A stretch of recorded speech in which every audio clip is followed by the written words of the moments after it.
今天2025年8月15号，在美国阿拉斯加一个特别偏远的军事基地里面，特朗普跟普京他们两个人关起门来聊了超过2个半小时。你想想看，全世界的媒体记者全都在门外等候，等着什么呢？等一个结果，一个能够让欧洲那样一场打了好几年的残酷战争停下来的和平协议。当会议室大门打开的时候，全世界等来的到底是什么呢？只是一个握手啊、微笑啊，还有那样一句我们都听烂了的特别官方的场面话：会谈极具建设性。没了。双方没有宣布任何停火，也没有签署任何和平协议。那这样一场全世界瞩目的峰会，说白了，最后就是一个无协议收场。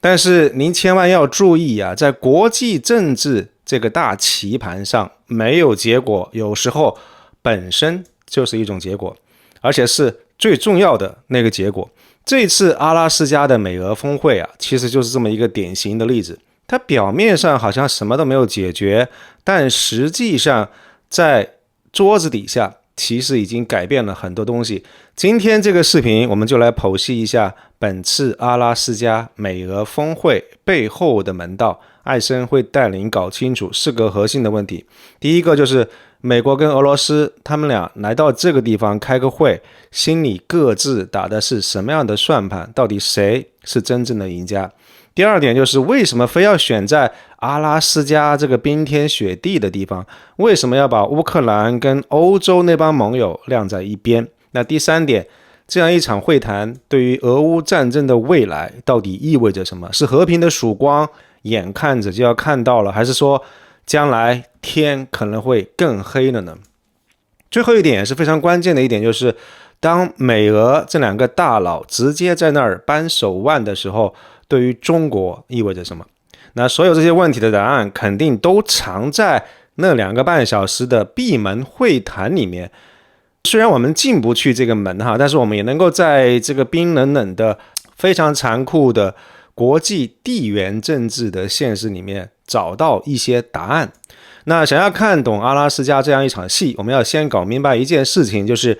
特朗普跟普京这2位主角，他们坐上谈判桌的时候兜里揣着的这个目标清单是完全不一样的。我们先看一看美国这边，说白了，特朗普政府本次来开会，一个首要的目标就是非常简单粗暴，结束战争啊！你要注意一下我的用词啊，我说的不是实现和平，而是结束战争。这2个词听起来是可以划等号，但说穿了其实是完全两码事。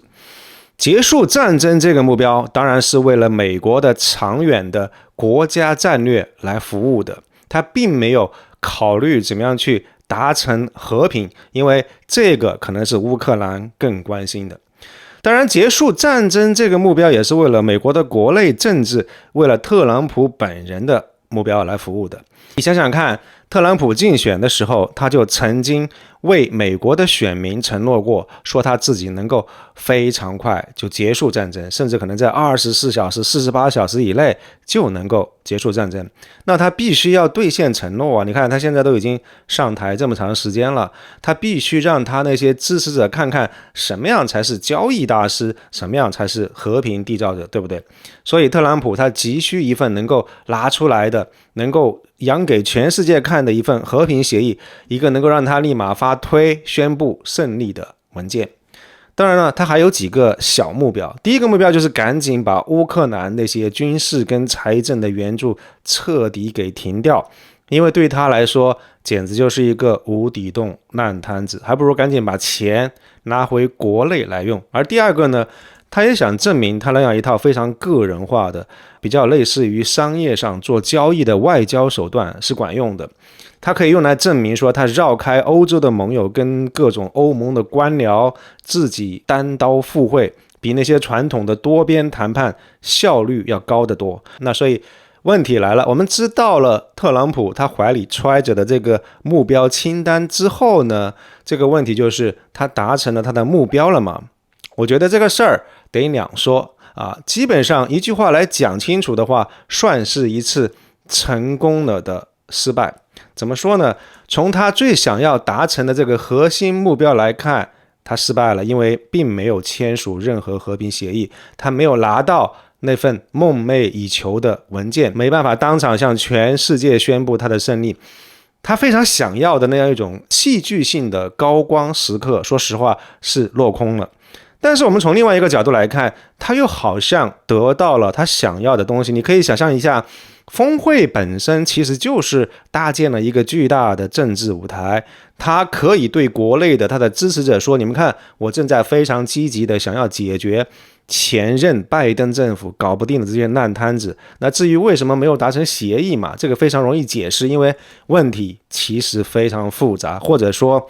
俄罗斯太顽固，泽连斯基整天捣乱，对不对？而且你看他开完会以后立马就说取得了非常巨大的进展，还要跟盟友来通报情况。你看这一套危机公关跟转移视线的玩法，他非常熟练。简单来说，就是特朗普虽然没有拿到他想要的合同，但是他成功的把自己放在了一个努力争取和平的一个道德高地上，放在了一个全世界的聚光灯底下，而且还顺手把协议失败的责任给模糊掉了。那这么一来，他既可以暂时躲开这个出卖乌克兰的骂名，而且可以给自己的选民秀了一把我正在非常努力想要促成这件事情的姿态。那我们现在把镜头转到棋盘的另外一边，我们来看一看普京。那如果说特朗普想要的是一份能够拿在手里的合同，那普京想要的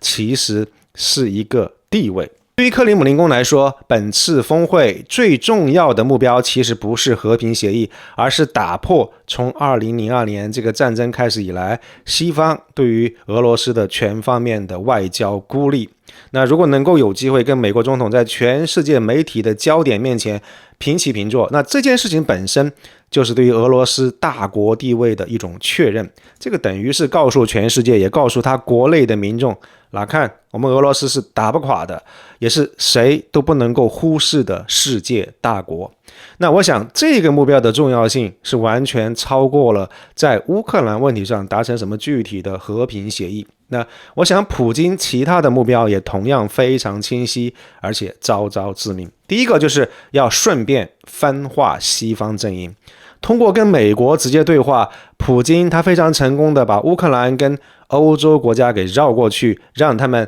待在一边，边缘化。那这样一来，在美国跟欧洲盟友之间就成功的埋下了一颗猜忌的种子。那第二个目标当然是为自己争取喘口气的时间，因为谈判这个过程本身会是旷日持久，它可以是一种战术，它可以让俄罗斯在战场上打得精疲力尽的俄军有一个休整、补充、重新部署的时间，而且摆出这么一个和平谈判的姿态，还能够拖延一下西方给乌克兰送武器的决策，这个不就可以为普京巩固占领区创造了非常好的条件嘛，对不对？那第三点，那当然是要顺便探一探美国的底牌。那有机会跟特朗普面对面聊的话，普京他能够亲身感受到美国在乌克兰领土啊、主权这些核心要求上的底线到底在哪儿。这个对于他后续真的要进行一些军事行动或者是外交谈判来说，是一个非常有价值的、价值千金的一个情报。那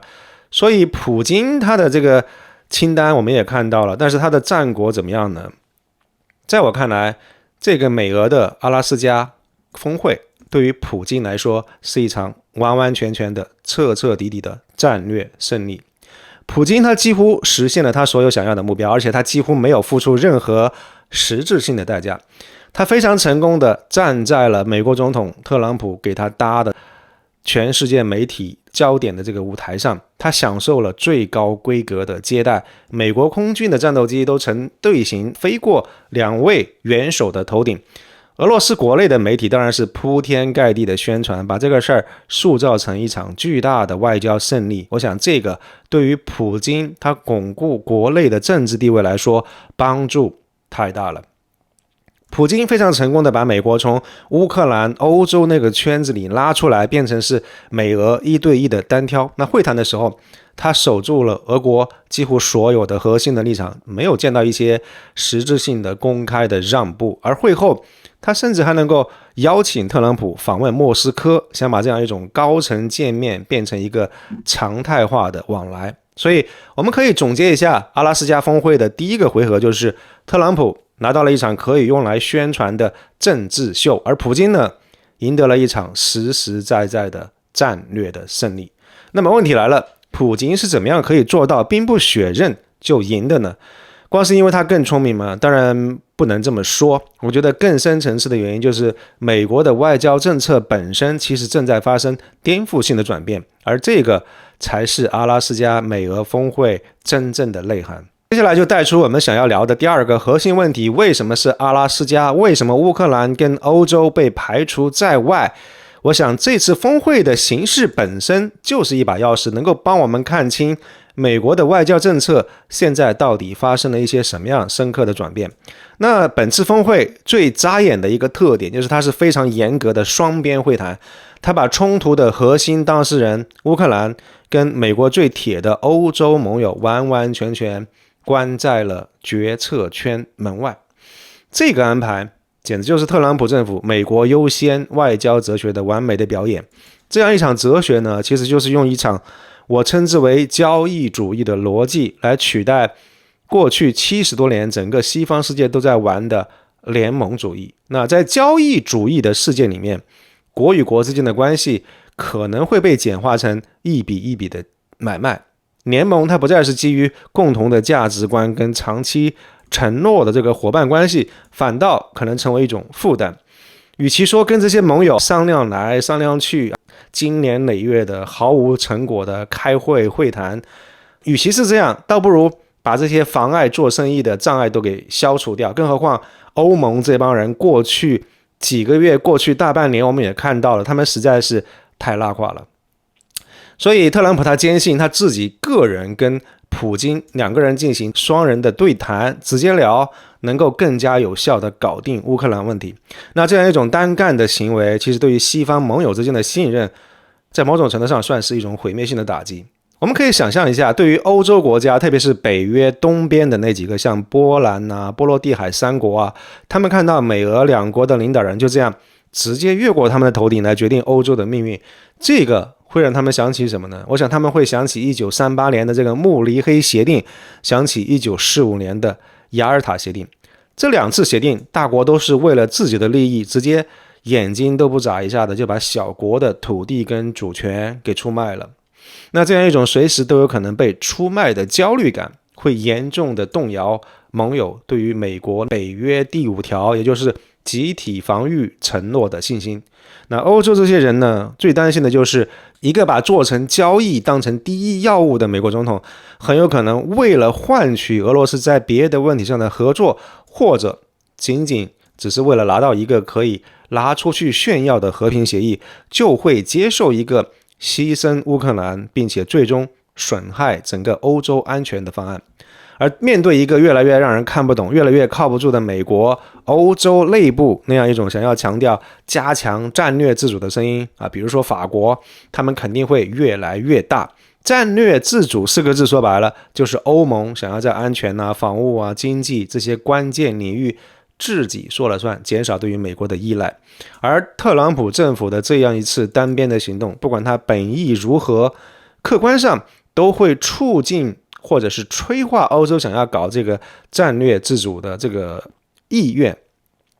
欧洲的领导人可能被迫要去认真想一个问题，就是一个没有美国保护的未来应该怎么办。这个会推动他们在国防一体化、联合采购武器跟建立自己统一的一个指挥系统这些方面迈出更实在的步伐。当然了，说来说去其实还是那句老话，欧盟太拉胯。他们在怎么样对付俄罗斯这些问题上，其实内部本来就存在很大的分歧。美国这样一甩手，它只会加剧欧盟内部的分歧，而不是弥合这些分歧。这会导致欧洲在追求自主的过程当中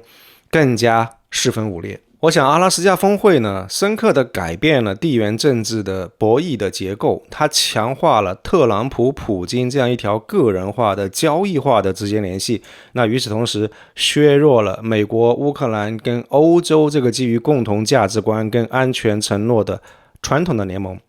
普京呢，他非常成功地把自己从一个被孤立的角色转化成了能够跟中心的大佬直接对话的关键玩家。而这样一种形式的转变，正在给欧洲的盟友制造一个无解的难题。如果他们完全听特朗普的，也许能够暂时留住美国，但是等于放弃了自己的自主权。可是如果他们大力的搞战略自主，又有可能会被华盛顿看作是不忠诚，反而会加速美国的离开。其实这样一种两难的处境，简直就是给俄罗斯提供了更多见缝插针、分而治之的机会。而这样一种两难呢，正在让整个欧洲陷入一种瘫痪，一个巨大的权力真空正在形成。而在地缘政治的棋盘上，真空是不会长久的。那么，这样一场由美国亲手制造的混乱，对于前线的战局又意味着什么呢？答案可能会比战争本身更加残酷。好了，我们聊完大国的博弈，那回到战争的本身，这样一场看起来为了和平而开的会，对于俄乌战争的未来到底意味着什么呢？说实话，不乐观。峰会没有谈成这个结果，恰恰是对于俄乌战争未来最清晰的预告。短期以内，想要达成一个可持续的和平，这个可能性非常非常小。这样一场冲突更有可能会进入一种全新的、更持久的僵持状态。我们可以想象一下，一场聊了2个半小时，双方都说很有成果的会，但最后却没有拿出任何实质性的具体的东西。这个巨大的反差说明了什么？这个背后最核心的原因是双方在根本利益上有着压根儿就调和不了的分歧。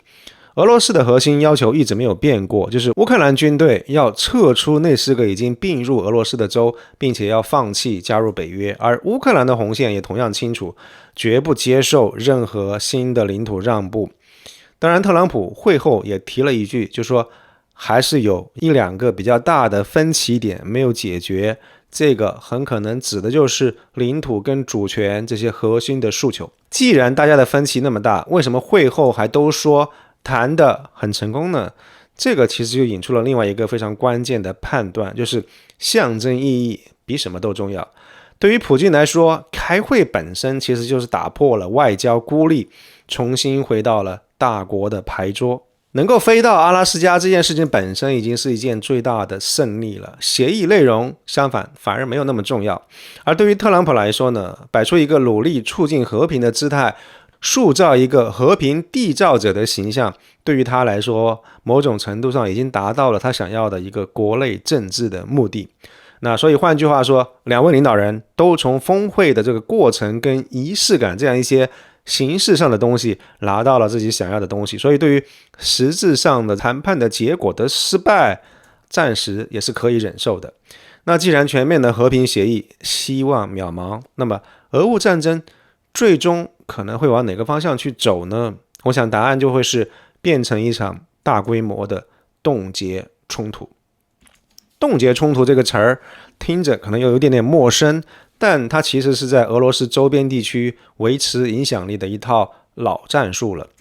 这种冲突模式有几个特点：第一，军事上有一条相对稳定的停火线，大的军事行动基本上都停止了，但是一些小规模的交火呀、炮击呀、对射呀，时不时还是会有。那政治上呢，没有最终的解决方案，那这些闹独立的地区法律地位一直悬而未决，和平的谈判是谈谈停停，但是没有实际的进展。那经济在社会上呢，冲突地区跟母国的联系被切断了，变得又孤立又停滞，而且高度依赖外部的干爹来输血。对于俄罗斯来说，把乌克兰冲突冻结起来，其实能够实现好几个战略目标。那首先是可以永久性的削弱乌克兰，因为一个领土不完整、内部还有分裂势力的乌克兰是永远不可能正常发展，也就不可能加入北约跟欧盟。那这样一来，阻止它导向西方的战略目标就能够达成。那其次可以维持长期的影响力，通过控制这些分裂地区，俄罗斯就拿到了一个可以随时干预乌克兰内政跟外交的杠杆。而最后一点是可以降低战争的成本，把一场高强度的这个消耗战转变成一个低烈度的长期的对峙，可以大大降低俄罗斯的军事跟经济的开销。但是对于乌克兰来说，这样一种冻结冲突毫无疑问是一个灾难，因为它意味着国家的主权被永久侵犯，几百万难民回不了家，国家的发展被长期耽误，而且还得时刻担心冲突会不会哪一天又升级了。所以阿拉斯加美俄峰会的这个无果而终，让这个前景的可能性大大的增加了。更可怕的是，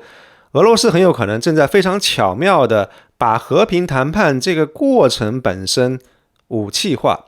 因为跟美国的直接对话不单可以离间美欧关系，而且也可以在乌克兰的内部制造一种被盟友抛弃的恐慌。这样一种心理压力就是为了削弱基辅的抵抗意志。那与此同时呢，外交接触带来的这个空窗期正好可以被俄军用来补充兵员加固工事，为下一阶段的军事行动做好准备。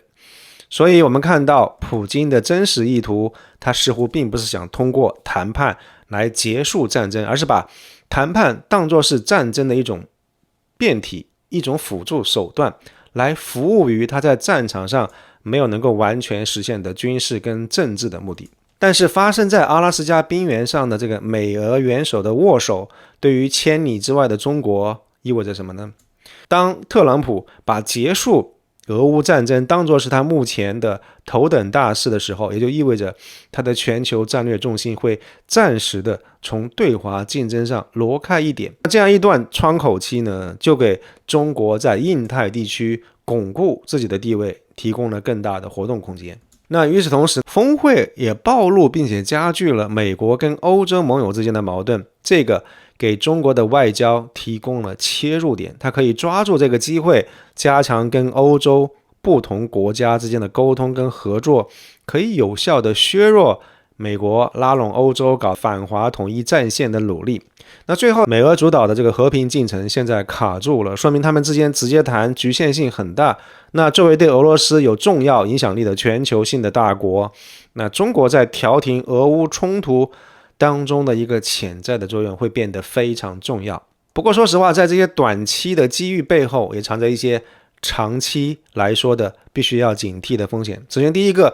一旦美俄关系真的出现了实质性的长期的缓和甚至结盟的话，那么俄罗斯面临的外部压力会小很多，它对于中国的战略依赖也会跟着下降。那一个不再被西方孤立的俄罗斯，在外交上它会有更大的自主性，甚至有可能在一些关系到中俄共同利益的领域采取跟中国不完全一致的立场。而另外一方面，美国一旦腾出手来，他就可以把全部的战略资源跟注意力都集中到亚太，来对付他认定的这个头号战略竞争对手，也就是中国。那到时候面对一个卸下欧洲跟乌克兰这个包袱可以火力全开的美国，我想战略压力会非常非常大。美俄阿拉斯加的峰会会让我们的世界滑向一个什么样的未来呢？我想阿拉斯加峰会的真实面貌不是一个和平的开始，更像是一个新时代的序幕。那这个未来会是什么样子呢？第一种可能性，最有可能发生的情况是新雅尔塔。那我想在这个剧本里面，在美国持续的压力底下，俄乌最终有可能会达成一个协议，但是代价会牺牲乌克兰的部分主权。协议的核心很有可能是沿着现在的战线停火，事实上承认俄罗斯对于乌克兰部分占领区的控制，来换取乌克兰承诺保持军事中立。特朗普政府会把这个包装成他个人外交上的巨大胜利，然后以此为借口大幅减少对于欧洲的安全承诺，其结果就是跨大西洋联盟名存实亡。欧洲被迫要加速战略自主，但是内部却吵成一团。这样一种状况跟历史上的这个雅尔塔会议简直是太像了。大国为了划分自己的势力范围，把小国的利益给出卖掉了。第二种情景，我觉得可以叫做僵持的和平。在这个剧本里面，美俄的核心分歧他们一直解决不了，那高层的接触断断续续，但就是没办法突破。俄乌战争呢，它慢慢会变成一个长期的低烈度的消耗战，俄乌双方的战线基本上就冻结在那儿了。那特朗普政府因为搞不定快速协议，他会慢慢的失去调停的兴趣，给乌克兰的援助也会大幅减少，而欧洲国家他们会被迫扛起援助乌克兰的大旗，勉强维持乌克兰不至于全线崩溃。而最终的话呢，乌克兰将会长期处于战争与和平之间的灰色地带，成为欧洲一个巨大的不稳定的源头。我想不管是新雅尔塔还是僵持的和平，无论是哪一种情况成为现实，都会预示着一个更加动荡、更加不确定的世界。阿拉斯加这一次美俄的握手，这样一场美俄峰会，他们没有结束一场战争，但有可能会开启一个新的、更加不好预测、或许更危险的全球博弈的时代。而我们每一个人其实都身处其中。那今天的视频就先聊到这个地方。您对于美俄阿拉斯加峰会有什么自己的看法？欢迎大家在评论区分享您的观点。感谢您的收看，我们下期节目再见。